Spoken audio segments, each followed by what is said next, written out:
Irmãos, graça e paz. Aqui essas. 26 essas. Esse cumprimento, graça e paz, ele era um cumprimento muito comum nos dias dos apóstolos. Era uma saudação que os apóstolos usavam muito. Então você vai ver nas cartas, principalmente nas cartas paulinas, né, esse cumprimento. Possivelmente porque os apóstolos entendiam que a fé estava muito ligada a esses dois elementos da vida. Eles eram importantes para a experiência cristã. Que a experiência cristã fosse um fruto da obra da graça e conduzisse os filhos de Deus a uma experiência com a paz. O conceito de paz,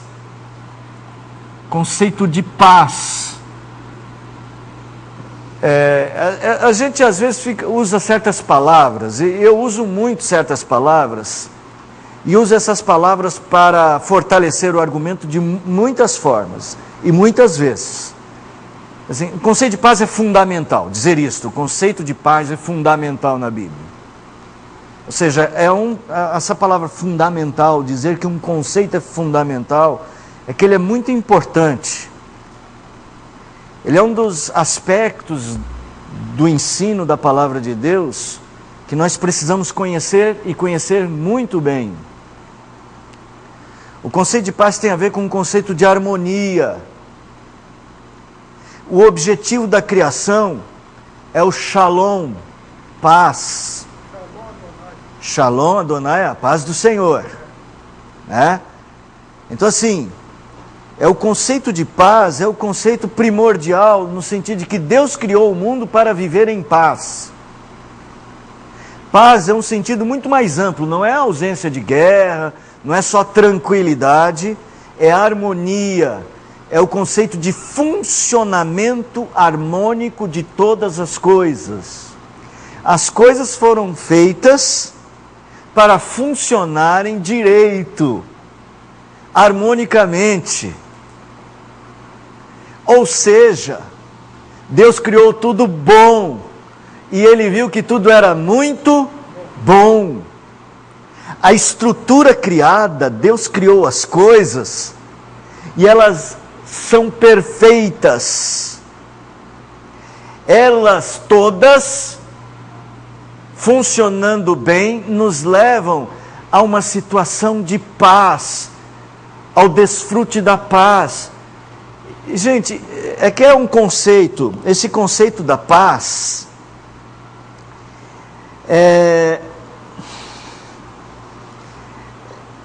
ele é de tal maneira profundo que ele não é só se sentir bem, não é só que o resultado de todas as coisas te traz felicidade, te traz felicidade, te traz alegria, te faz sentir útil, faz você sentir que as coisas estão do jeito que deveriam sempre estar. É que como nós nascemos debaixo do pecado, a nossa experiência com o caos, que é a desordem,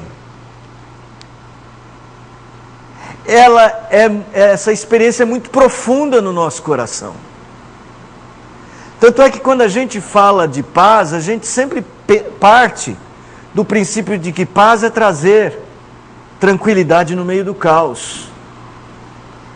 E você vai dizer, mas não é isso, pastor? É. Mas é que o conceito de paz é tão maior. A nossa experiência era para não ter nenhum segundo sequer fora da paz. Então, queridos irmãos e irmãs, queria que você começasse a ler a vida a partir da Bíblia. Ler a vida a partir da Bíblia, percebendo que a expectativa de Deus ao dar a palavra para você é conduzir você para esta experiência de paz. Então, vida cristã é um objetivo de fazer você viver em harmonia completa, fazer você funcionar de uma maneira perfeita, para que você entenda todas as circunstâncias de uma maneira tal que em qualquer circunstância você desfrute paz. Aí você vai falar, o que isso tem a ver com o que nós estamos estudando? É que Deus governa, a gente não percebe, mas Deus governa o mundo de forma harmônica. Mesmo havendo no mundo a tristeza, a guerra, a corrupção, mesmo havendo no mundo as expressões do pecado, as expressões do caos,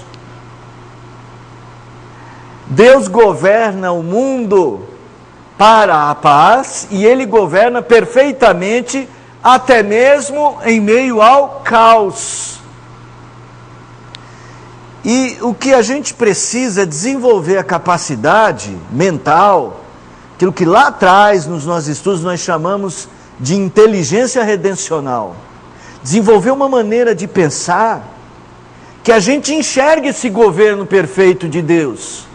E aí a gente descansa, não no fato da paz já estar realmente presente, no sentido literal, ou seja, como se o caos tivesse sido levado para fora do mundo, não. Mas a gente sente paz em Deus, é por isso que Deus é a nossa paz. Aí ele falou, Shalom Adonai, a paz do Senhor esteja no vosso coração. Esteja na vossa mente uma perspectiva de vida em paz, não baseado na estrutura, no funcionamento das coisas ao seu redor, mas no governo de Deus sobre essas coisas. É complicado, né? Eu sei. E eu sou um pouco complicado. Mas eu preciso traduzir isso para você. Para que você tenha uma vida cristã madura, você precisa enxergar o governo de paz e justiça que o Messias já exerce hoje, e você precisa encontrar paz nele, a paz de Cristo, que excede todo entendimento humano, esteja no vosso coração. Aí Jesus diz assim, a minha paz vos dou, não como o mundo dá, ela é diferente, e ela pode ser desfrutada, mas para isso você precisa pensar de maneira diferente do homem caído. Você precisa ter a mente de Cristo. Isso é teocracia, é Deus governando. Essa teocracia é mediada, governo de Deus através de Cristo, e ela ainda é mediada entre Cristo e a realidade, é através de você, do seu coração. Você percebe essa paz através do desfrute do seu coração. Deus governa a sua vida, e você percebe isso através da percepção do coração. A paz de Cristo habita em seu coração. Então, irmãos, eu sei que é uma longa jornada a vida cristã. Vou tentar resumir o que eu acho que é a vida cristã. A vida cristã é a busca de desenvolver um relacionamento tão íntimo com Deus, que somos capazes de entender o seu governo sobre a nossa vida e sobre todas as coisas, guiados pela Sagrada Escritura. Então, vida cristã é o esforço de entender como é que o governo de Deus se manifesta na minha vida e através da minha vida, ainda nessa realidade aparentemente caótica. Contudo, há controle sobre o caos, e esse controle é de Deus. E nós vamos hoje partir da experiência de Davi. Vamos selecionar, o que nós vamos fazer hoje é só uma seleção, é um exercício que você pode fazer muitas vezes em casa. Talvez uma maneira de você ler os Salmos, no caso, os Salmos de Davi, numa perspectiva de tentar entender como Davi entendia o mundo. E fazer a mesma coisa. Entender o mundo do mesmo modo como o rei Davi entendeu. Como ele entendeu que Deus governa todas as coisas. Como é que a mente de Davi absorveu isto e desfrutou isso?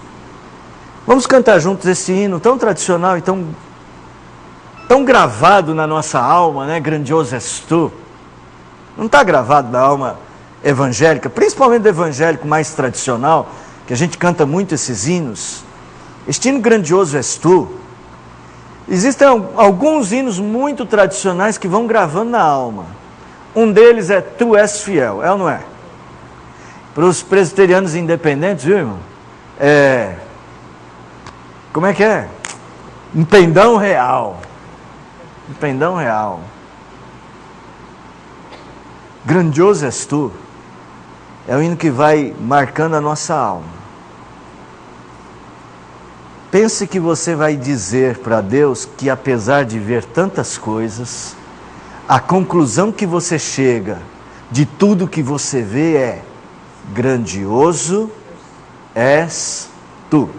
Ao som do instrumento, vamos ficar em pé e vamos cantar. Vamos ficar em pé. Aumenta o volume, que está baixinho o volume do instrumento.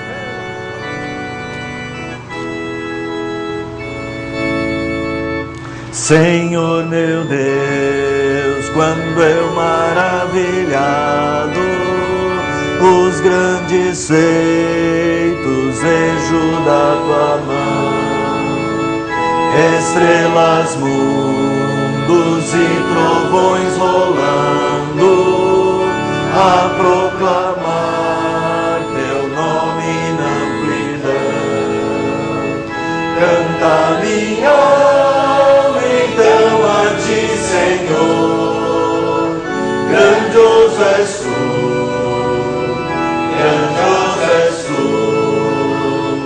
Canta minha alma então a ti, Senhor, grandioso és tu.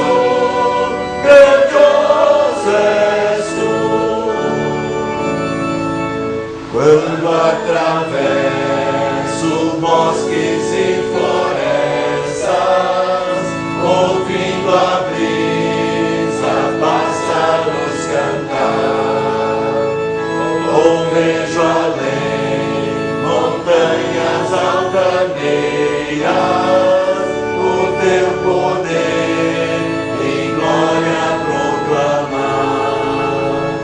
Canta minha alma então a ti, Senhor, grandioso és tu, grandioso és tu. Canta minha alma então a ti, Senhor, grandioso és tu, grandioso és tu. Mais duas. Quando percebo que na cruz maldita, por teu amor, Jesus morreu por mim e me livrou do jugo do pecado, a libertei do sangue carmesim. Canta minha alma então a ti, Senhor, grandioso és tu, grandioso és tu. Canta minha alma então a ti, Senhor, grandioso és tu, grandioso és tu. Quando afinal em resplendor e glória Jesus abrir as portas da mansão, eu hei de estar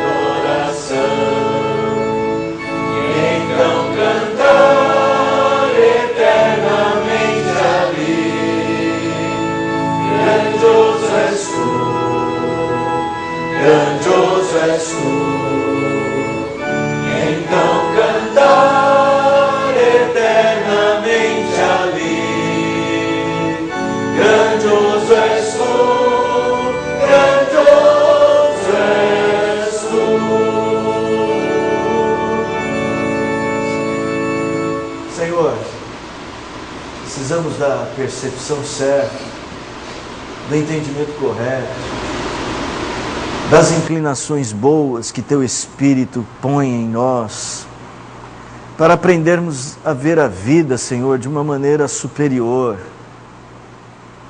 de uma maneira que possamos desfrutar da alegria, da harmonia que há ao nosso redor, porque Tu és o Rei de todas as coisas, o Senhor sobre todas as coisas.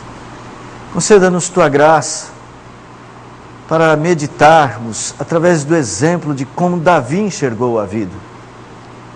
Ajuda-nos a fazer este exercício juntos e nos ajude a fazer isso mais vezes na Tua palavra. Nós buscamos isto esta noite e pedimos o Teu auxílio em nome de Jesus. Amém. Podem sentar-se, irmãos. Nós vimos semana passada o Salmo de número 22, a visão de Davi do governo de Deus. Não vamos nos deter, lembra que eu falei da visão do abandono e depois a visão do domínio de Jeová sobre todas as coisas. Como é que Davi chegou a essas conclusões? Irmãos, o que algumas pessoas podem pensar assim, puxa, eu queria ter essa visão que Davi tem da vida, essa segurança em Deus, esse conforto de que Deus é mesmo a resposta, né? Isso não é uma coisa que aconteceu num vácuo. Ele aconteceu porque Davi tinha, aqui é o rei Davi, tá? Olha a coroa aí, tá? Davi possuía algumas percepções a respeito da vida. Quando Davi diz assim, os meus inimigos são como touros de Bazã, eles são como leões, eles são ferozes, eles são mais fortes do que eu, contudo eu confio que o Senhor vai me livrar deles. Ou quando Davi diz assim, eu sou um verme, eu não sou nada, mas eu sei que foi o Senhor que me criou. Quando essas convicções fazem diferença, para Davi ser forte o suficiente, apesar de todas as lutas que ele passava, poder ter certeza de que ele seria um mediador deste ensino para outras pessoas, existe uma série de conceitos que já estão arraigados no coração, na mente de Davi. É isso que faz a gente ter essa certeza. Porque às vezes você lê o mesmo Salmo, você lê o Salmo 22, e você vê o Salmo 22 lá e você aqui. Fala, eu queria tanto que o Salmo 22 estivesse dentro de mim. Como é que eu faço para o Salmo 22 estar dentro de mim? Na verdade, todos nós podemos ter o nosso Salmo 22. Espera aí, pastor, que isso? É assim, irmãos, esta percepção de Davi a respeito da vida, ele construiu na vida, aprendendo de Deus, deixando com que algumas coisas fossem instaladas dentro dele e ajudassem ele a viver as realidades do dia a dia com força. Eu vou dar uma explicação. Davi aprendeu, aqui está o cérebro de Davi, a mente de Davi, e Davi leu na Escritura que Deus é o Criador. Todo mundo crê que Deus é o Criador? Tem alguém que acha que Deus não é o Criador? Então, todos nós somos criacionistas, é isso? Nós cremos que Deus é o Criador. Nós cremos que Deus criou os céus, a terra, o mar, tudo que existe. Nós cremos assim. Vocês também? Todo mundo? Então tá bom. E Deus criou tudo isso em quanto tempo? Quanto tempo? Tá bom. Vou ceder espaço para vocês. Mas Deus criou tudo isso a partir do nada. E Deus criou isso pelo poder da sua palavra. E a Escritura diz que Ele criou isso em 6 dias. Deus é poderoso? Quando a Escritura fala de Deus Criador, ela quer dizer o quê? Tantas coisas, né? Mas o que vem à sua mente a respeito? Quando você lê na Bíblia, Deus é Criador, que mais? O que vem à sua mente? Vamos ver. Daniel, o que vem à sua mente? Vamos pensar assim, se a Bíblia diz que Deus é criador, uma implicação disso, vou dar um exemplo para servir de mecanismo, uma implicação disso para mim é que Ele é o dono de tudo. Tá certo isso? Sim. Se Ele criou, Ele é o dono.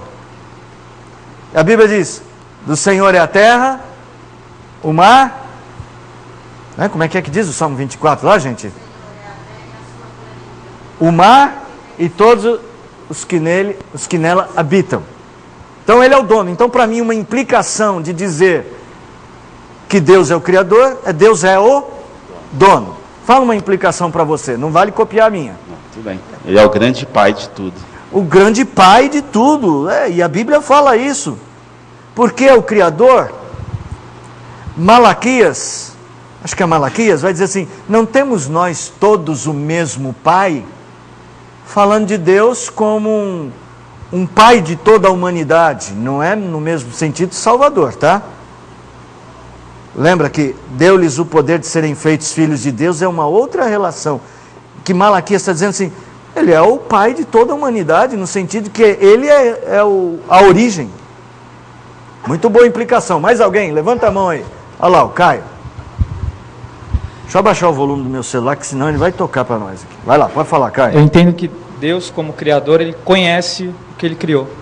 Pronto. Uma implicação de Deus como Criador é que Ele conhece muito bem a sua criação. Parabéns, ótimo. Não precisa seguir na sequência, gente. Quem quiser falar, tá? Mas vai lá, pode que Ele falar, é o Senhor. Que Ele é Senhor. Se Ele é o Criador, o dono de todas as coisas, isso implica que Ele está no comando. Tá certo isso? Perfeito. Mais alguém? Mais um. Que Deus é um ser inteligente. Perfeito. Ele não é um mero juntador de coisas. Ele é criativo. Ele é inteligente. Né? Você já está sendo um pouco mais filosófico, pensando lá na frente, né? No design inteligente que há no mundo. É um Deus inteligente que está por detrás do mundo. Bom, quando Davi leu na Escritura que existe um Deus Criador, isso ficou registrado. Ficou registrado. Esses conceitos que nós falamos e outros. Tá certo? Aí a experiência de Davi, vem um inimigo. Um inimigo. Vem contra Davi. E ele é forte. E ele é poderoso. O nome dele pode ser Golias. Olha só. Na mente de Davi há um registro. Deus é o Criador. Implicação disso. Implicação disso é que Ele é o Senhor. Todas as coisas pertencem a Ele, tá certo? Davi pertence a Deus? Golias pertence a Deus? Sim, tudo pertence a Deus. Aí Davi vai enfrentar Golias. Bom, se Ele é o Criador, Ele é o Senhor, Ele é que manda. É Ele que comanda Davi e a vida dele? É ou não? É Ele que comanda a vida de Golias? Então, Deus é o dono dos dois. Deus é que comanda os dois. Tá certo? Isso tudo está no registro de Davi. O que mais? Deus é inteligente. Davi fala assim, nosso Deus, Ele prometeu uma coisa para o seu povo e Ele vai fazer. E Ele sabe como fazer, porque Ele é, pegando aqui só a palavra dele, tá? Podia dizer sábio. E Ele é inteligente. Então, se o povo de Deus fez uma promessa para o povo de Deus. Olha Davi pensando. Deus fez uma promessa para o povo de Deus. Golias pertence a Deus. Ele é dono de Golias. Ele é o Senhor de Golias. Mas a promessa que Ele fez foi para mim e para o meu povo. Eu vou para cima. Eu tenho mais chance que Golias. Dá para entender o raciocínio de Davi? Mas para você chegar a um raciocínio deste, o ensino, o registro, o aprendizado, a sua mente tem de estar permeada pela verdade de que Deus é o Criador. Fala, Eldo. Eldo, pega o microfone aí e fala, porque o barulho do coisa dificilmente vai permitir você ser captado por esse Microfone aqui. Mas o mais interessante ainda é que acho que Davi, o que ficou muito claro que ele decidiu enfrentar esse gigante é que esse gigante afrontou o Deus vivo, né? Sim, Isso afrontou o Deus vivo. Boa coisa, você me deu o que eu precisava. Que assim, eu estou contando a experiência a partir de Golias, mas aí você vai ver se eu estou falando a verdade, lendo o que o relato fala sobre aquele momento. E o relato vai dizer exatamente isso. Não, esse coisa está nas nossas mãos. O Senhor deu esse reino para nós. É isso que é isso que impulsiona Davi. Irmão, agora pensa o seguinte. Você também crê que Deus é um Criador? Vocês falaram isso. Mas pode acontecer desta verdade ser suprimida por uma fraqueza na sua fé. E aí você não, por fé, na verdade que você sabe sobre Deus. Aí você faz o quê? Você faz o que seu coração comanda. Se o inimigo é tão forte assim, eu não tenho certeza nenhuma do que vai acontecer. Lembra os discípulos quando estavam no barco? Lembra dos discípulos? Que eles ficaram temerosos? Eu também ficaria. Foi você que pregou domingo, né? Foi? Quem foi que falou domingo? Foi quinta-feira. Eu comentei assim que o barco estava enchendo de água, né? Se fosse eu, os meus olhos estavam enchendo de água, que eu não sei nadar. Não sei nadar ainda, e eu acho que não vou aprender. Mas eu dou graças a Deus que não vai terminar mais em dilúvio, tudo certo. É só eu tomar cuidado quando for passar perto de um volume de água um pouco maior que eu. Os discípulos, eles tiveram medo. E os discípulos correm para Jesus. Até aí, legal que eles procuraram a pessoa certa. E a pergunta deles é: Senhor, você não vai dar uma sugestão do que a gente faz? Você não se importa com a gente? E a resposta, a palavra de Jesus, a repreensão de Jesus é: homens de pouca fé.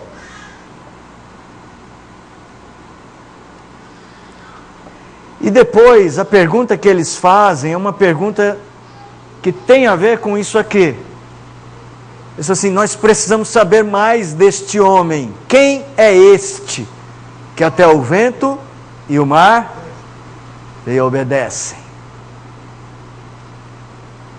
Ou seja, eles chegaram à conclusão de que era necessário saber mais para que aquilo não voltasse a acontecer. Irmãos, o que a gente apreende a respeito da verdade, não só de Deus como Criador, mas o que a gente apreende a respeito da realidade de Deus,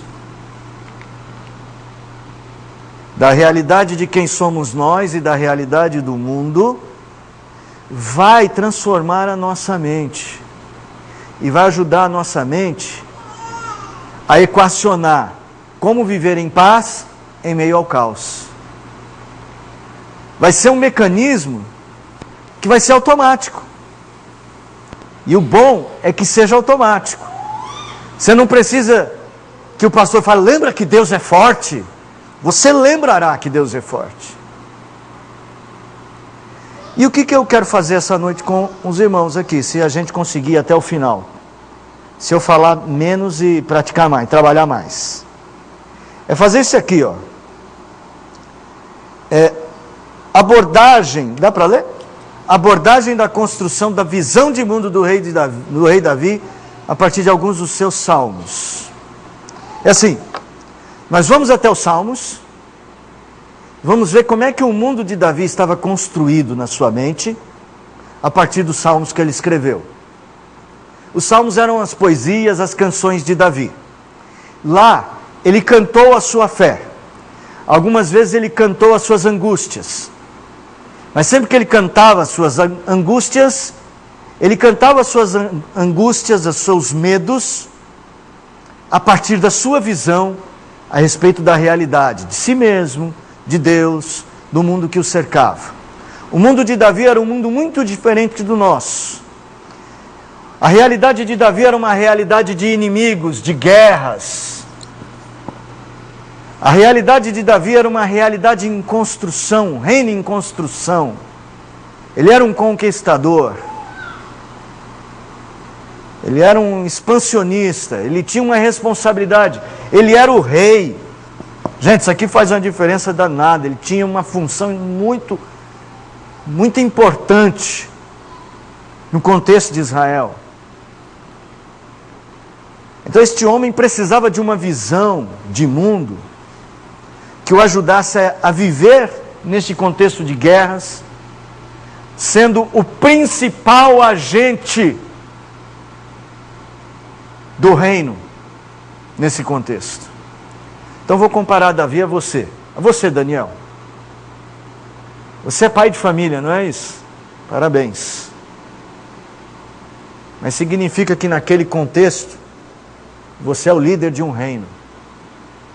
Se você não tiver a mentalidade certa para entender o mundo e conduzir a sua família, você pode levar a sua família a viver uma experiência não de paz, mas de caos. E Davi sabia dessa responsabilidade. Quando ele percebe que as coisas estão meio estranhas, ele resolve, vamos levar a arca, porque nós precisamos da adoração. Então ele fala, vamos gente, essa coisa importante a fazer, vamos pegar a arca e vamos levar. Só que ele está aprendendo a lidar com isso. Aí lembra o caso da arca, né? Ele faz tudo o que não deveria fazer, e a arca, e aí Uzá morre, a arca não pode ir. Aí Davi escreve um salmo e fala assim, quem, Senhor, habitará no teu santo templo? Como eu posso levar a arca para o lugar onde ela deve estar? Ele percebeu que ele não podia errar. Então, ele como mediador desse governo de Deus, precisava conduzir a família dele. Ele assumiu o erro. Aí ele ora, ele se arrepende, ele busca orientação, até que por fim, ele faz o que deveria fazer. Aí quando ele faz o que deveria fazer, ele prepara tudo para o que vem depois, que é a construção do templo. Ele deixa o dinheiro, tudo preparado, o projeto. Davi sabia o objetivo, tinha objetivos. Ele sabia a responsabilidade. Você sabe a sua? Ótimo. Você sabe a sua, Rafael?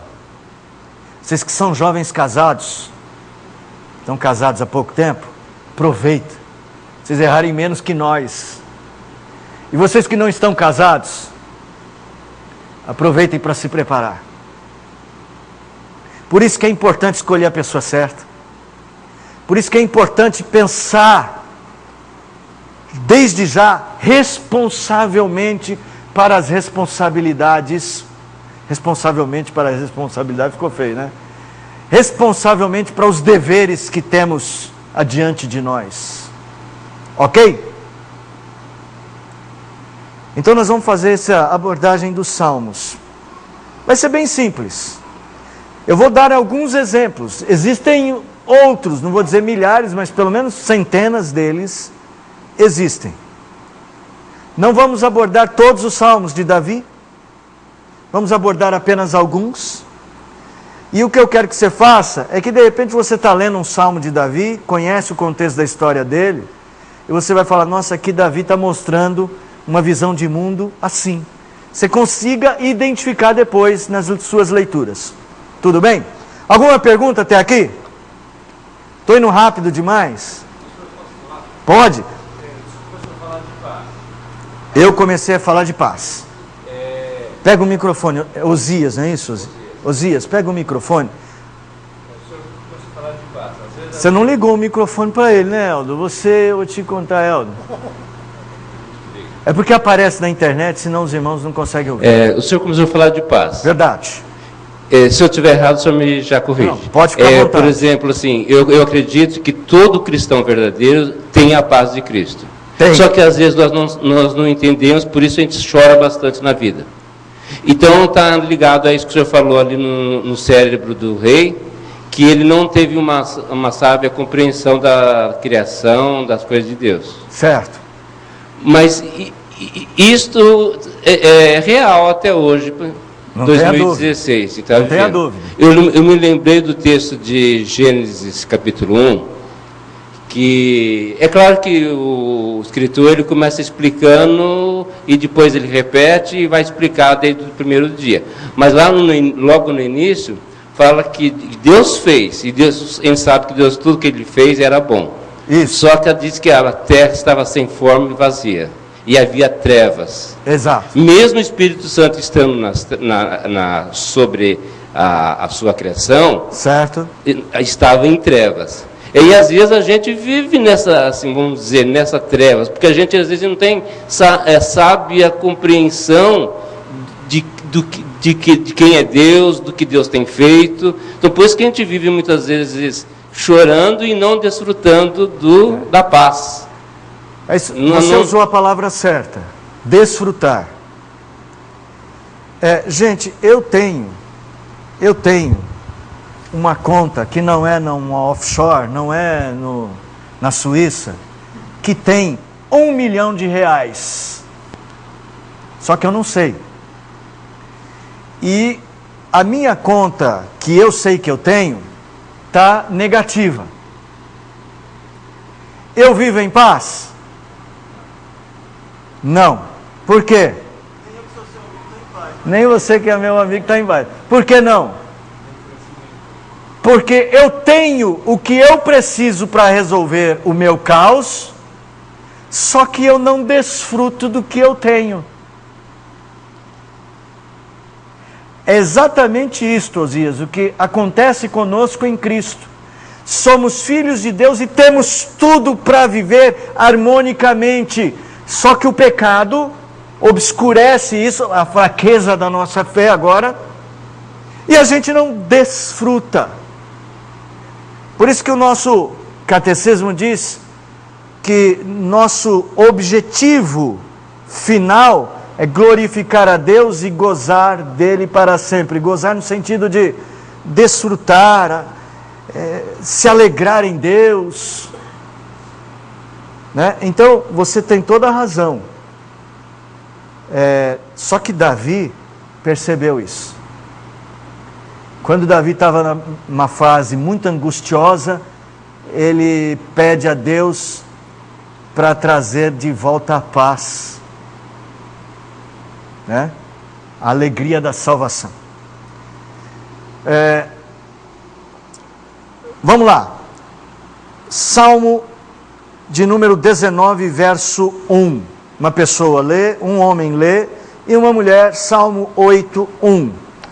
Davi possuía, na visão de mundo de Davi, o mundo de Davi tinha várias premissas, lógico. Primeiro é Deus.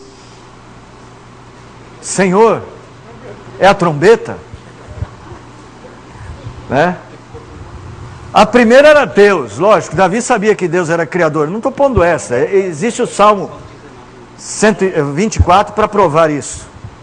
Mas a ideia é você ver isso nos Salmos. Lógico que ele sabe que Deus é o criador. Mas ele olha para a criação, ele vê o mundo, e o mundo reflete a glória e a majestade do seu Deus. Majestade de Deus. Quando ele olha as coisas e o funcionamento das coisas, para Davi, tudo fala de Deus. A experiência de Davi com o dia a dia é olhar para o mundo vendo Deus. Não é que nem a gente que às vezes sai cedo, pega o ônibus, depois pega o metrô e fala assim, Oh, que esse inferno que nós estamos aqui, esse metrô lotado. Né? Então Davi tem uma percepção de que todas as coisas apontam para a glória de Deus. Primordialmente as coisas da criação, porque elas funcionam adequadamente. Bom, vamos lá, Salmo 19, 1. Som. Os céus proclamam a glória de Deus, e o firmamento anuncia as obras das suas mãos. Os céus proclamam a glória de Deus. É assim que Davi enxerga o mundo. Ah, gente, eu não justifiquei esses salmos que nós vamos ler. Aí no Salmo 19, por exemplo, só para servir de orientação. Eu sei que é um salmo de Davi, porque está escrito ao mestre de canto, Salmo de Davi. Existem alguns salmos na Bíblia que não tem o autor aqui registrado, que podem ter sido de Davi. Eu não vou usar esses salmos, exceto um, que eu tenho certeza que é de Davi, embora não tenha o nome dele. Eu tenho certeza e eu direi depois por quê. Embora não tenha o nome dele, tá? Os filhos de Coré são outros autores, ok? Então você vai ver que todos que nós vamos colocar, exceto um, é Salmo de Davi. Salmo 8, verso 1. Ó Senhor,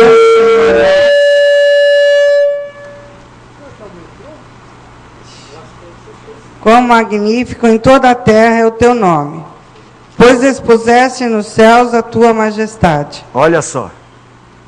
Expuseste nos céus a tua majestade.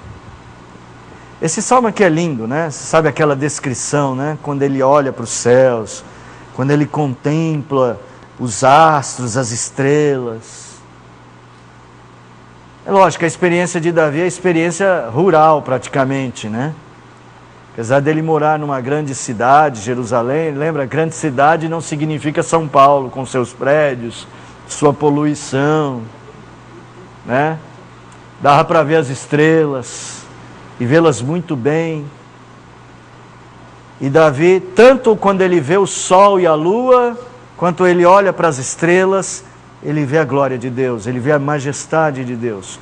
O mundo de Davi é o palco. Deixa eu ver como é que eu escrevi lá. Para Davi, o mundo não era apenas o lugar onde ele existia, mas o palco da revelação da glória de Deus. Tudo o que o rodeava apontava para a glória e majestade de Deus. Absolutamente tudo. Tá bom? Então assim, quando você lê os Salmos, você consegue ver isso nos Salmos de Davi. Que ele enxergava Deus no mundo. Irmãos, a gente às vezes... a gente se deixa levar por certas percepções de mundo que não são cristãs. Quando a Bíblia diz o mundo jaz no maligno, ele está dizendo que o maligno domina a mente dos homens. Mas ele não está dizendo que a glória de Deus deixou de ser manifesta nesse mundo de jeito nenhum. O apóstolo Paulo, ele vai afirmar que os atributos de Deus se podem ver nas coisas criadas, mas os homens, por causa do pecado, não conseguem olhar para isto. Tá bom? Você ia falar alguma coisa? Não? Vê você com aquela expressão, né? Então assim, nós não podemos ser levados, esse mundo é um inferno, não vejo a hora de ir para o céu, que lá eu vou ter paz. Irmão, crente pode desfrutar de paz agora, porque esse é o mundo onde a glória de Deus está presente. E onde a glória de Deus está presente não é um lugar bom? Eu sempre penso o seguinte, que diante dos problemas mais fortes que for, depende muito da paciência, porque nada acontece se for da vontade dele. Sim, mas aí o senhor já está dizendo uma coisa que é o que Davi pensa também. Está dizendo assim, eu tenho que ter paciência com as coisas difíceis que eu enfrento, porque essa paciência tem que estar em Deus, porque tudo é no tempo de Deus, porque tudo é do jeito de Deus. Isso já é conceito que faz a gente viver em paz. Tá? Se o mundo é o lugar onde a glória de Deus está presente, eu deveria glorificar a Deus sempre. Eu não poderia cair diante da ideia de dizer assim, esse mundo, não tem nada de Deus esse mundo. Vamos lá, vamos exercitar um pouquinho mais. Davi também tem uma percepção da pequenez humana. Davi entende que serve a um Deus glorioso, grande, poderoso. Mas Davi também tem uma percepção real de quem é o homem. Vamos lá no Salmo 8. Salmo 8, versos 3 a 9. No Salmo 8:1 ele diz que a majestade de Deus está exposta no mundo, não é isso? Vamos lá agora adiante. 3 a 9, quem lê pra gente? Quando contemplo os teus céus, obra dos teus dedos, e a lua e as estrelas que estabeleceste, que é o homem que dele te lembres, e o filho do homem que o visites, fizeste-o, no entanto, por um pouco menor do que Deus, e de glória e de honra o coroaste. Deste-lhe domínio sobre as obras da tua mão, e sob os teus pés tudo lhe puseste, ovelhas e bois, todos, e também os animais do campo, as aves do céu e os peixes do mar, e tudo o que percorre as sendas dos mares. Ó Senhor, Senhor nosso, quão magnífico em toda a terra é o teu nome. Eu quero, para mim, esse é um salmo para mim muito importante para entender isto. Que Deus é glorioso em si mesmo. E a criação mostra essa glória e majestade. E aí ele faz uma comparação e olha para toda essa grandeza que está exposta nos céus, e ele fala, o que é o homem? O que é o homem? Quem somos nós? Quem é mais forte, o homem ou o elefante? Quem é o mais forte, Daniel, o homem ou o elefante? Por quê? Você já estava filosofando, mas eu falei de força física, tá? Quem é mais forte fisicamente? Se você for brigar com um elefante, por mais inteligente que você seja, há um risco de você perder? Um leão, tá bom, vai, vou pôr um leão que tem um instinto mais feroz. Mas você não é inteligente? Será que não dá para sentar e argumentar? Se você tiver uma arma... Tá certo. Veja só, quando olha o homem, ele tá falando dessa pequenez, dessa fragilidade. Eu acho que Davi sabe que o homem tem valores, e é por isso que ele vai dizer, olha, contudo, um pouco, ele é pequeno, ele é frágil. Mas o Senhor pôs no homem alguma coisa que ele não merecia. Quem merecia isso era o hipopótamo. Sabe quem devia ser o ser racional mesmo da criação? O hipopótamo. Por quê? Porque no livro de Jó diz que ele é o mais forte de todas as criaturas. Ninguém consegue ter a força de um hipopótamo. Bom, está lá no livro de Jó. Mas já imaginou ele forte desse jeito irracional? Né? Aí Davi fala assim, que é o homem? Por que o Senhor se lembrou do homem? Por que o Senhor deu um papel para o homem tão importante? No entanto, os animais, que são até mais fortes, mais rápidos, mais ágeis, com mais capacitações que o homem, o Senhor deu domínio sobre eles. Já viu uma história assim, que o macaco, muita gente pensa que o homem veio do macaco. Que o homem vem do macaco. Então diz que uma pessoa pegou, estava cortando a vaga, e o macaco guiou ele, né? Aí o cara pegou a navalha e passou as costas da navalha. Né? Sabe que o macaco foi fazer a mesma coisa? Pôs a parte de corte. Cortou o pescoço. É lógico que não. Olha adiante. É lógico que não é. O homem não veio do macaco, né? O macaco veio da macaca e o homem veio da mulher. Exceto Adão, que veio do barro. Tá? Não teve sogra. Não teve sogra. Irmãos, assim, Foi o seu Adalto que disse, aí você já sabe, hein? Tomara que as meninas vejam aí. Então, irmãos, perdi o fio da meada. Eu atrapalhei? Contudo, o Senhor deu uma função para o homem na criação. E Davi fala assim: quem é o homem para receber esta glória, desta função? Então, é como eu estou dizendo ali, se você notar, a percepção da pequenez humana não significa uma percepção negativa do homem. O homem, por sua vez, é um ser criado, cujo significado só se pode encontrar quando mantém uma relação direta com Deus. O dever do homem é servir a Deus. Para Davi, um ser como a gente que não tem força, só tem significado a partir daquilo que Deus disse que ele deve ser e fazer. O homem se torna importante porque Deus determinou uma importância para o homem. É isso que Davi entende. Davi não se sente importante porque ele é importante em si mesmo. Davi se sente importante porque Deus lhe dá uma função. Você é importante porque Deus lhe dá uma função. Às vezes a pessoa entra para uma empresa e aí ele vai para um cargo de, olha aí gente, CEO. E é tão importante esse cargo que ele parece que ele está no céu, né? É o CEO. Estou no céu. Eu sou o chefe. Eu mando. Eu sou importante. Bom, nas grandes corporações, esse cidadão aqui é muito importante. Mas ele é importante não porque ele é importante, mas é a função que ele desempenha. Nós somos o CEO de Deus da criação, né? Deus te deu função. Só que os homens não entendem isso. Eles acham que eles mesmos são importantes. Eles só estão lá porque eles são importantes, que são inteligentes, que são capazes.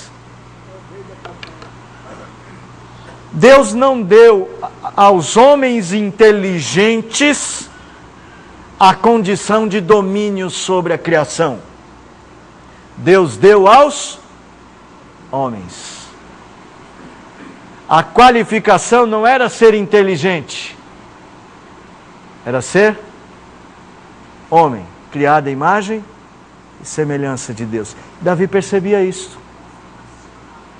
E então Davi, em tempo algum, busca se exaltar. Eu sou rei porque eu sou bom.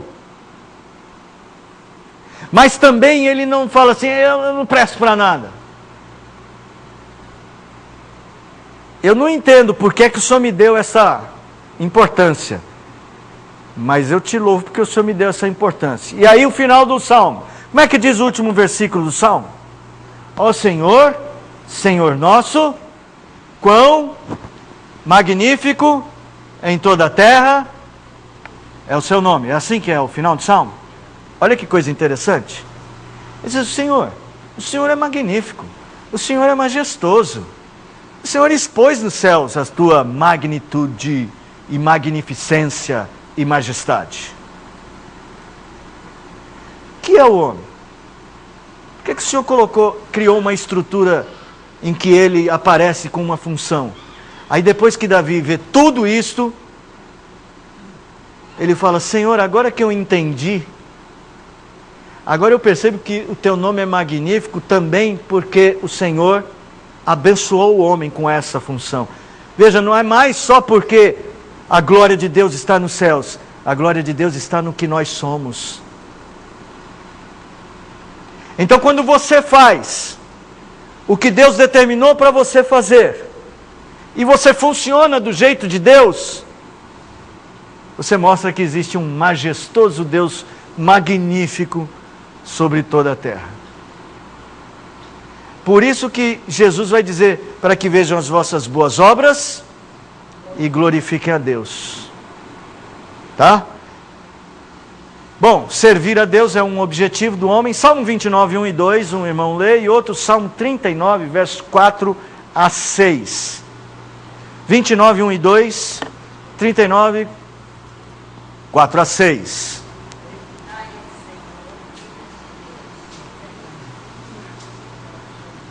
Dá uma força aí, me ajuda aí. Me ajuda aí, liga aí.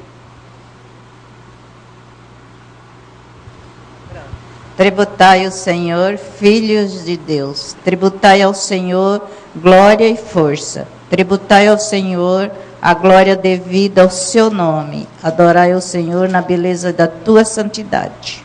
Muito bem, agora Salmo 39, 4 a 6. Esses versículos do Salmo 39, eu acho esses versículos lindos.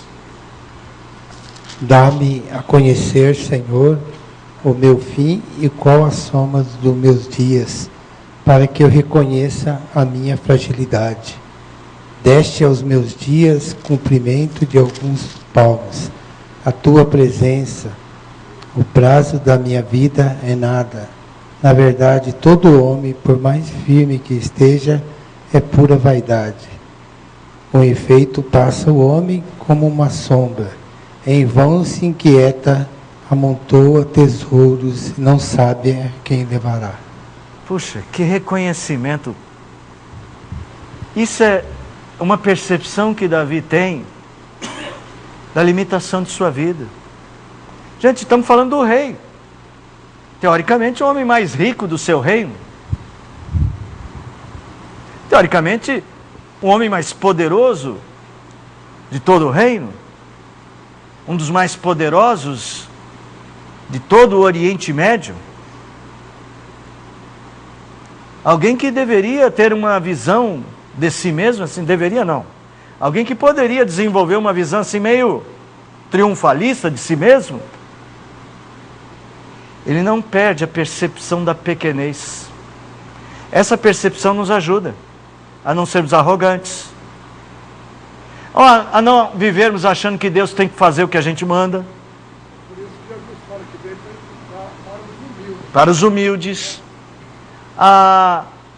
a se submeter à vontade de Deus com resignação. Ou seja, se Deus assim o quer, eu humildemente espero na vontade do Senhor. Isso aqui está tudo na mente de Davi. É assim que ele constrói o Salmo 22. Eu sou um verme. Não é o que ele diz no Salmo 22? Mas eu não sou um verme qualquer, foi o Senhor que me fez. Eu sou um verme feito pelo Senhor. Isso é tudo muito diferente. Essa é a percepção de Davi. Pode falar, meu irmão. Eu tendo a concordar mais assim, com o Salmo 39, né, que a gente acabou de ler, e com o Salmo 8. Não que eles contradizem, né? Eu acho que não, né? Eu já vi assim, interpretações dizendo que Deus nos fez um pouco menor do que os anjos. Tudo que existe Ele colocou debaixo dos nossos pés. Como que diz assim, nós temos autoridade, nós temos que reivindicar ou protestar diante de alguma coisa. Não podemos aceitar. É que aí você, desculpa falar assim, Eduardo, a sua resistência ao Salmo 8 é decorrente de uma teologia equivocada a respeito do que diz o Salmo 8. Eu também. Eu não consigo ver esse negócio de, eu sou menor, um pouco menor que os anjos, então vou mandar ver que eu tenho autoridade. Olha minha carteirinha de subregente da criação. Ao contrário, eu só posso ser isso se for humilde. Porque Deus resiste ao soberbo. Né? Combinando as duas coisas, é que se eu vou só para o lado dessas expressões do Salmo 39, eu posso tender a um negativismo absoluto. O homem não é nada, não serve para nada, ele é só pó. Só que aí, por isso que o Salmo diz, que é o homem? O homem não é nada, mas o Senhor lembrou dele. Então isso equilibra. É lógico que o equilíbrio está em humildemente assumir essa posição. É ser o CEO sem ser arrogante. É ser o CEO continuando a ser servo. Não sei se dá para entender isso. Eu tenho um papel de servo. O maior Olha aqui, é o contraste. O maior no reino é quem? O menor, o que serve. Tem que ser o menor. É nesse sentido. A importância está na humildade. Na postura humilde com que eu assumo a minha responsabilidade. Davi entendeu isso. Davi era um rei, gente. Teve os seus erros? Teve. Mas era humilde. Quando o profeta vai lá e fala, você pecou, Davi, e aí ele, pum, ele se rasga, não se rasga, rasga a roupa, ele chora, ele se humilha, ele fica sem comer, ele confessa o seu pecado, ele escreve e passa para Israel todo, olha, leiam aí o que eu passei, o que eu fiz, eu pequei diante de Deus. Tem gente, nós aqui, se a gente comete um pecado, o que a gente faz? Conta para ninguém, para eu não perder o prestígio. Davi não tem dificuldade de dizer, gente, me perdoa, mesmo sendo rei, eu errei. Tá? Eu gosto muito do Salmo 39, dessas expressões do Salmo 39. Acho que a gente de vez em quando deve relembrar tudo o que ele diz aí. Davi tem uma percepção da pecaminosidade humana, não só da pequenez, não só da limitação, porque o texto do 39 fala da limitação, não é isso? Nossa vida é rápida, ela passa brevemente. Agora, no Salmo 15, no Salmo 32, no Salmo 51, as proposições têm a ver com a pecaminosidade humana. O Salmo 15 possivelmente tem a ver, não tenho como afirmar, eu acho que o Marcos já pregou nesse Salmo, não pregou, Marcos? Não? Talvez fosse a pergunta que Davi teria feito logo depois que ele tentou levar a arca para Jerusalém e ele cometeu aquele erro de fazer um carro de boi, de não obedecer à lei. Lembra, o problema da primeira tentativa é que em lugar de fazer do jeito que a lei mandou fazer para carregar a arca, ele carregou a arca do jeito dele. Ele fez um carro de boi novinho, muito zeloso, mas errado. E aí morre o Uzá, e Davi fala, e agora? Talvez essa tenha sido a pergunta. Quem, Senhor, habitará no teu tabernáculo? Salmo 15. Quem há de morar no teu santo monte? Quem é que pode fazer qualquer coisa para o Senhor? As respostas que ele dá, não é que ele está dizendo que ele faz tudo isso, mas ele está se propondo a buscar esta possibilidade, porque ele fala, não, tem que ter um jeito. O que vive com integridade, pratica a justiça, o que de coração fala a verdade, o que não difama com a língua, não faz mal ao próximo, não lança injúria contra o seu vizinho. Deixa eu ler de novo esse. Não lance injúria contra o seu vizinho. Vou pôr a linguagem paulistana. Não fala mal do seu vizinho. Não faz fofoca, não conta mentiras, não espalha a má fama, não, como é que é? Falar mal é trazer má fama ao seu vizinho, não é ferramenta disto. O que a seus olhos tem por desprezível ou réprobo, ou seja, ele não aplaude quem está errado. A gente ouviu uma frase essa semana, já falei para a pessoa, rapaz, isso aí vai ser minha frase. Um colega meu lá do curso disse assim, a gente está falando de política, né? E todos nós estamos concordando de que o nosso problema não é tirar um partido ou outro, é tirar os corruptos do poder. Não importa qual partido eles estejam. Aí meu colega falou, eu quero isso mesmo, porque eu não tenho nenhum corrupto de estimação. Não tem nenhum deles que eu goste, que eu cuide dele. É isso mesmo. Quando ele diz tenho por desprezível o réprobo, não concorda com nada errado, não apoia o erro. Por mais bonitinho que o réprobo seja, mas ele é tão legalzinho. Olha, você já viu aquela frase que o cara escreveu no ano? Se fofoca desse dinheiro, a minha vizinha já era milionária. Pois é, se fofoca desse dinheiro, a minha vizinha era milionária. Esse cidadão que escreveu isso, ele leu esse salmo? Não, porque falou mal da vizinha. Então não escrevam isso por aí, tá? Irmãos, assim, Davi tem uma percepção de que a vida é uma obra redencional. Eu não vivo para ser igual, eu vivo para ser melhor. Davi considerava o pecado um fator de impedimento na relação criatura-criador. Na relação criatura-criador, não na relação criador-criatura. Nós não desfrutamos de Deus por causa do nosso pecado. E percebe que o trabalho humano é encontrar caminho para a restauração dessa relação. Ele está lá, talvez diante da arca, dizendo assim, agora, o que eu faço? Preciso levar essa arca para ter adoração. Então eu preciso descobrir como. Quem é que pode? Então eu vou fazer isso, eu vou fazer isso, eu vou fazer isso. Porque eu preciso. Verso 5, finalzinho lá. Quem deste modo procede, não será jamais abalado. Ele descobre que então ele precisa encontrar um caminho para a restauração dessa relação. Ele entende que o viver é uma obra redencional.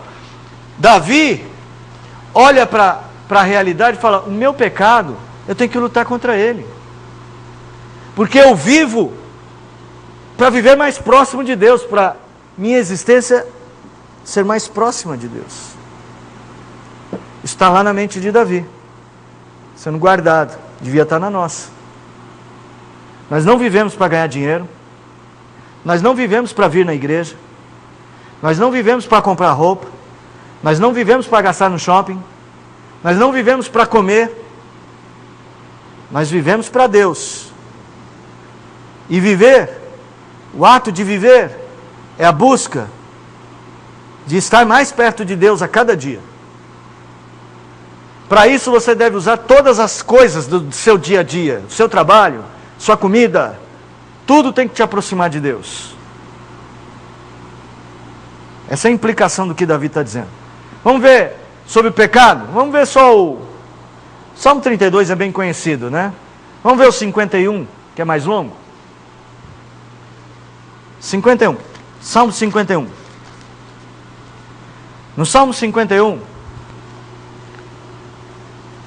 Davi vai falar da sua experiência com a tristeza do pecado. Compadece-te de mim, ó Deus, segundo a tua benignidade, segundo a multidão das tuas misericórdias, apaga as minhas transgressões. Ele percebe que as transgressões precisam ser retiradas, a iniquidade precisa ser retirada. E ele vai repetir esse conceito no verso 2, quando ele termina, e purifica-me do meu pecado. E ele vai falar desse autoconhecimento, dessa pecaminosidade que ele percebeu. Pois eu conheço as minhas transgressões. Irmãos, nós precisamos ser muito transparentes com Deus, com a gente mesmo. Temos que reconhecer que aquele negocinho que a gente fica guardando, aquela raivazinha, que a gente até acha que é normal, aquele jeitinho meio chato de ser, aquele jeito meio chato de ser, aquela coisa que a gente acha que dá para lidar com isso na boa. É só lá na igreja que eu não posso dar essa mancada. Davi fala, não posso deixar isso aqui. O escritor aos Hebreus diz que a luta contra o pecado tem que ser até o sangue. Tem que ter resistência ao pecado.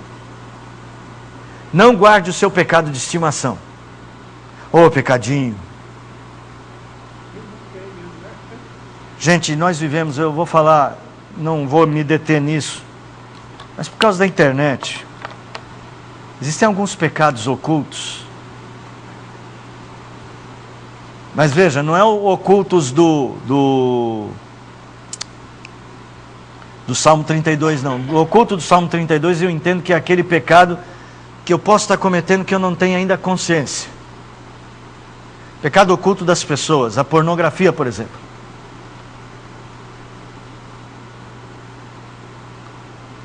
Irmãos, isso é muito sério.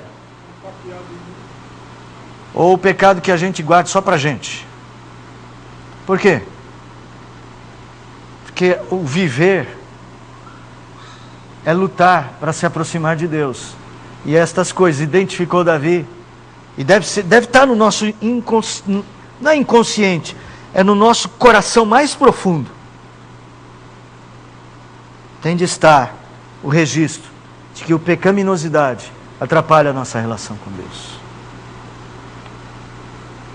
Olá, irmãos, vocês já sabem tudo isso que está escrito aqui no Salmo. Eu vou direto para o verso de número 10.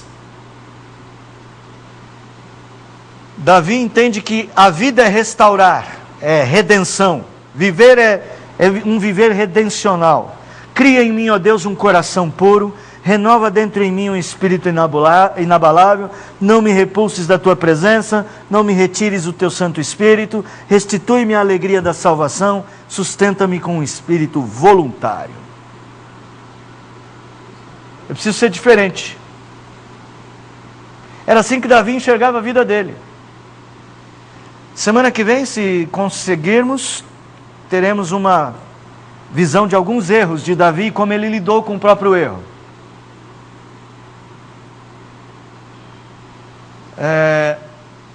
Mas aqui a gente já está vendo como é que ele lida. Ele lida buscando redenção.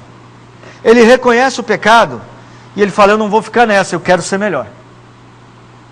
Tá? Irmãos, é isso aí. Eu não posso me demorar porque eu tenho tempo para cumprir o trabalho. Então Davi, existe um questionamento em Davi que eu acho muito importante para todos nós. Assim, bom, tudo bem, eu sei que Deus é glorioso, Criador, sei que eu tenho uma função gloriosa que revela ainda mais a majestade, a magnificência de Deus, porque eu sou instrumento dele, eu tenho que servi-lo. Aí ele identifica o pecado e aí tem um problema. E aí, como é que eu conserto o pecado? Qual é o parâmetro? E Davi entende que o parâmetro é a lei de Deus. Vamos voltar lá no Salmo 19? Alguém lê para mim aí o Salmo 19, verso 7 a 11. É conhecido, mas vale essa leitura.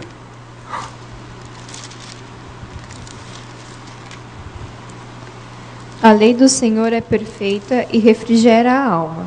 O testemunho do Senhor é fiel e dá sabedoria aos simples.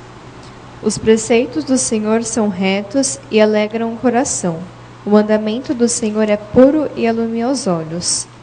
O temor do Senhor é limpo e permanece eternamente.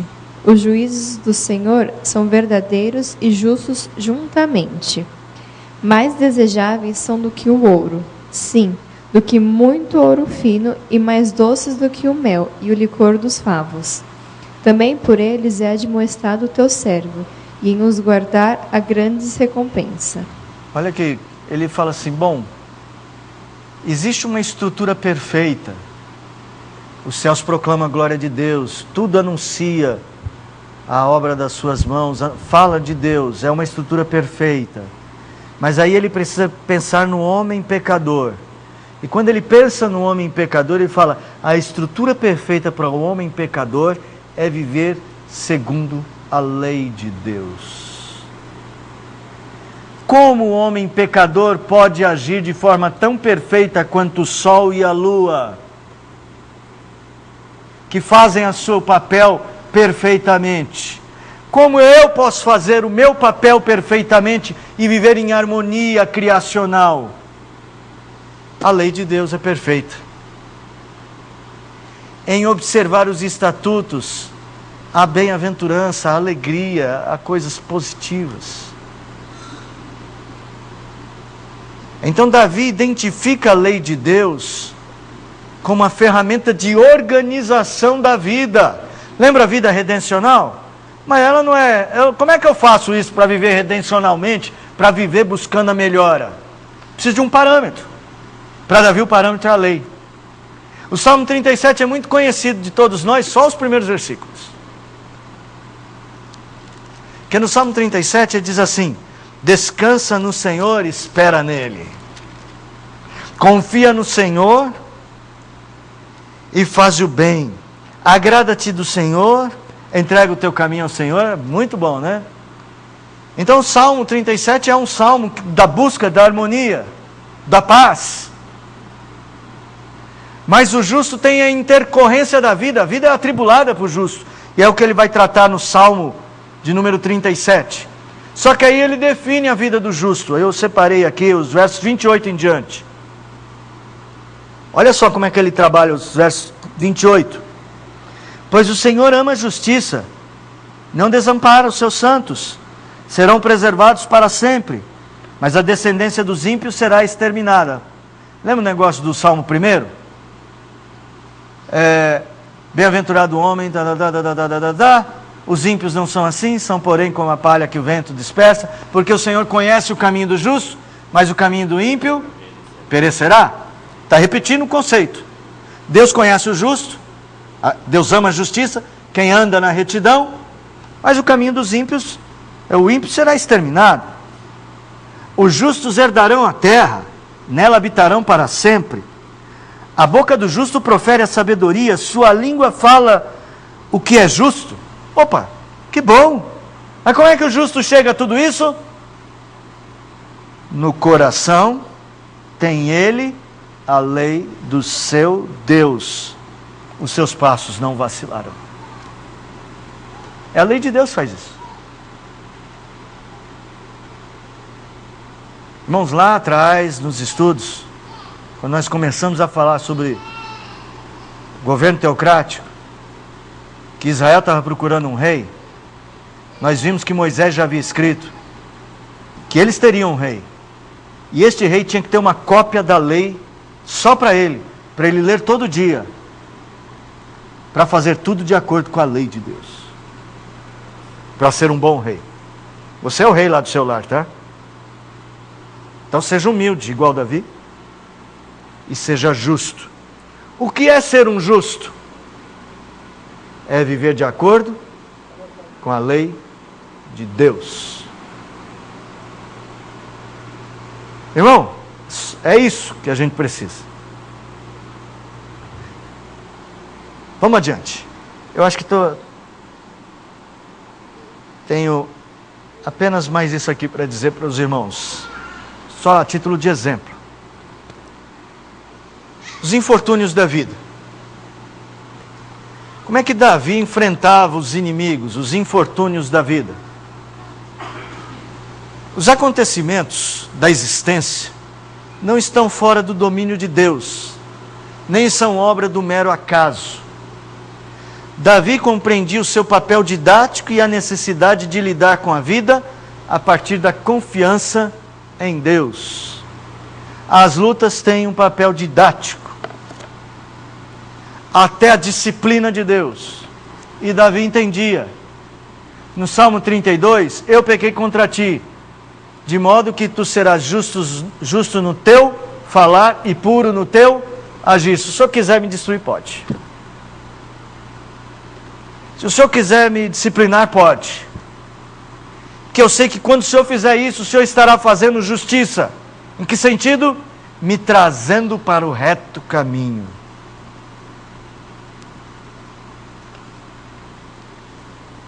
Salmo 40, verso de 1 a 4. Esperei com paciência no Senhor, e Ele se inclinou para mim, e ouviu o meu clamor. Tirou-me de um lago horrível, de um charco de lodo, pôs os meus pés sobre uma rocha, firmou os meus passos, e pôs um novo cântico na minha boca, um hino ao nosso Deus. Muitos o verão e temerão, e confiarão no Senhor. Bem-aventurado o homem que põe no Senhor a sua confiança e que não respeita os soberbos, nem os que se desviam para a mentira. Veja que Davi vai dizer o seguinte: eu confio no Senhor, eu espero no Senhor, eu descanso no Senhor, porque mesmo que eu esteja no lodo, Ele controla isso. Bem-aventurado aquele que põe no Senhor a sua confiança.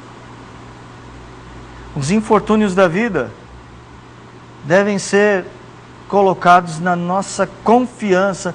Nós temos que relacionar com eles, não a partir deles, mas a partir de nosso Deus. É aquela paz que a gente desfruta, não porque está tudo certo, mas porque a gente tem um Deus que faz tudo certo. O Salmo 41 vai na mesma direção. O Senhor acode o necessitado, livra do mal, protege, preserve a vida. O Senhor nos assiste no leito de enfermidade, verso 3. Na doença, tu lhe afofas a cama.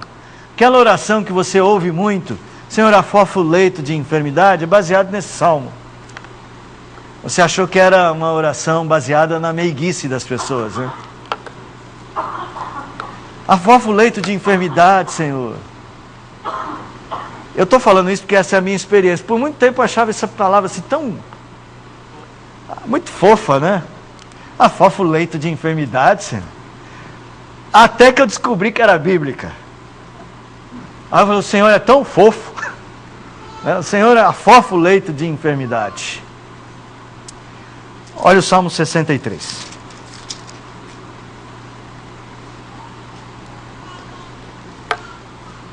Se servir para você, que tal fazer desta percepção de Deus a maneira como você vai lidar com tudo na sua vida, principalmente com a adversidade? Ó Deus, Tu és o meu Deus forte, eu te busco ansiosamente, a minha alma tem sede de Ti, meu corpo Te almeja como terra árida, exausta, sem água. Assim eu Te contemplo no santuário, para ver a Tua força e a Tua glória. Que coisa, hein? Se existe uma coisa que me dá força, Senhor. E é legal que esse salmo foi escrito quando ele estava no deserto de Judá, fugindo do seu filho, Absalão. E quando ele fala, terra árida, exausta e sem água, fica muito claro o que é que ele queria dizer. Como é que estava a alma? Quando a alma está mais árida, mais exausta, ela deve ter mais sede de Deus. O caminho é sempre olhar para Deus, com confiança, que Ele é o Deus forte. Depois você pode ler este salmo, tá? Como é que fala os profissionais que cuidam da alimentação? Como é que chama mesmo? Os nutricionistas não gostam muito dele, que a uma certa altura ele vai falar assim, o Senhor de banha e de gordura me satisfaz, né? O Senhor me dá, não torresmo, porque ele era judeu, né? Não comia torresmo, né, gente? Mas se fosse brasileiro, o Senhor me dá um torresminho, o Senhor me traz a alegria da gordura, da banha, aquele alimento forte, mocotó. Nutricionista vai falar, mas é assim que o salmista se expressa para dizer assim, o Senhor é um alimento tão bom para mim, a minha alma se satisfaz tanto em Deus, que Ele me dá a energia que esse tipo de comida dá ao corpo, tá? À sombra das tuas asas eu canto jubiloso.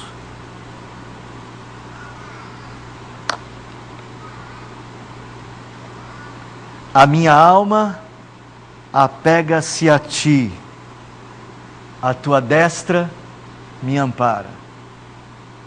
Ainda que ele esteja no deserto, fugindo do seu inimigo.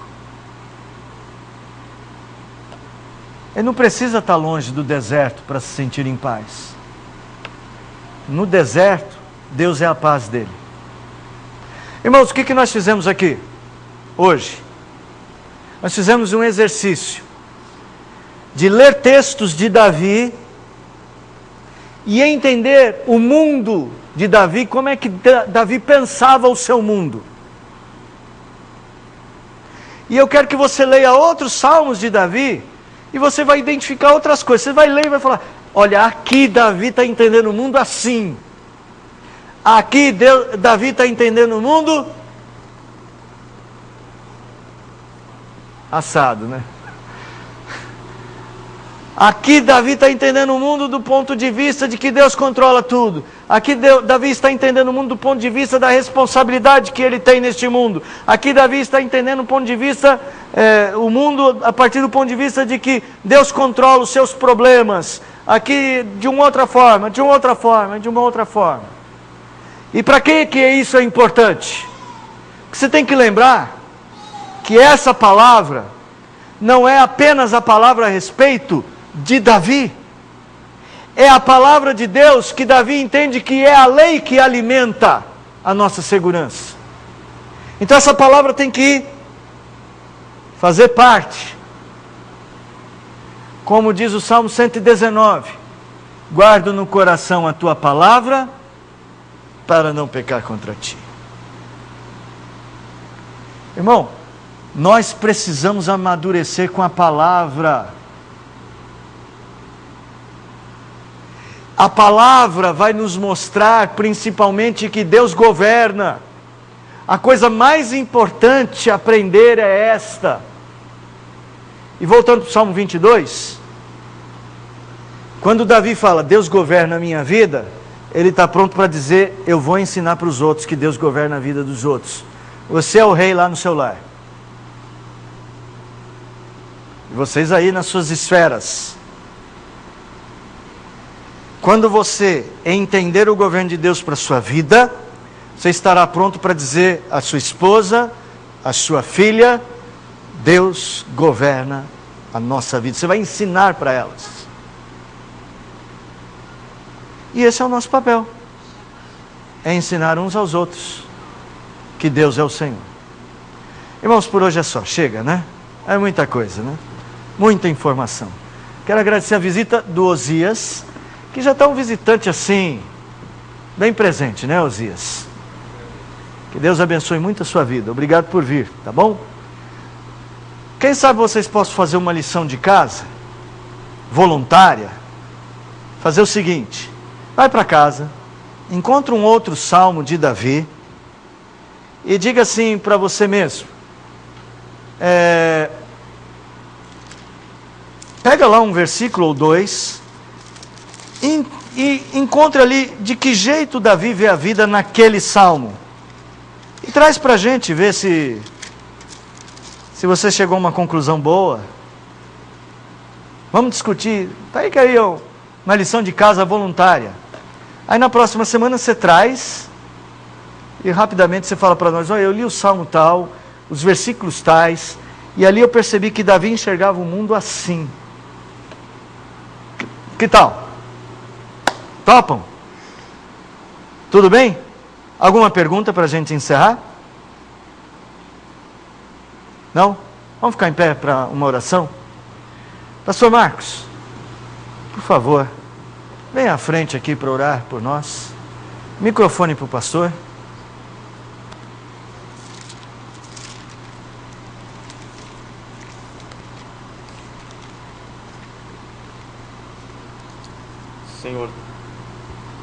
Senhor, nós te agradecemos. Sim, Senhor Deus. Pois o Senhor se manifesta de várias formas a nós, e principalmente por meio da tua palavra.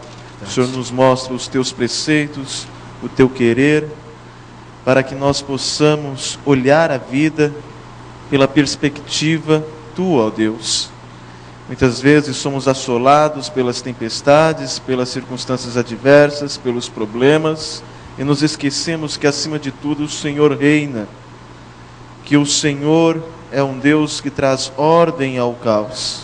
Obrigado, Senhor. Mas quando nós olhamos pela perspectiva correta, quando nós entendemos isso, descansamos e desfrutamos da paz que excede todo entendimento. Oh Deus, obrigado por isso. Ó Deus, e nós te louvamos e te agradecemos, que nós podemos desfrutar dessa paz, porque o Senhor a revelou a nós. O Senhor tirou as escamas de nossos olhos, a nossa cegueira espiritual para isso, ó Pai. E que nós possamos cada dia mais, iluminados pelo Teu Santo Espírito, nos voltarmos à Tua Palavra, para que possamos descansar em Ti, para que possamos desfrutar da Tua paz e ter a certeza de que estamos seguros, porque Tu reges a terra, o céu e o mar. Tu és o Senhor da história e também das circunstâncias de nossas vidas. Ó Deus, que o Teu povo aprenda mais sobre este assunto tão importante. Ajuda-nos. Para que possamos, ó Deus, viver de uma forma que glorifique o Teu santo nome e também que nos traga a verdadeira alegria, a verdadeira paz. Ó Deus, nós te agradecemos por estes irmãos que aqui estão. Pedimos, ó Deus, que cada um deles se comprometam com aquilo que aprenderam e que busque colocar isso na prática. E que possamos, ó Pai, termos um olhar diferente do que tínhamos antes quando nós lermos estes salmos de Davi, ó Pai. Ó Deus, nós te pedimos também que o Senhor nos leve em paz aos nossos lares, em segurança, e que esta semana que se encerra, ó Pai, nós possamos viver para a Tua glória, pois para isso fomos criados. Amém. Nós te agradecemos no nome santo de Jesus Cristo, o nosso Senhor e Salvador e também o nosso Rei. No nome dele oramos. Amém. Amém, Senhor. Podem sentar, irmãos.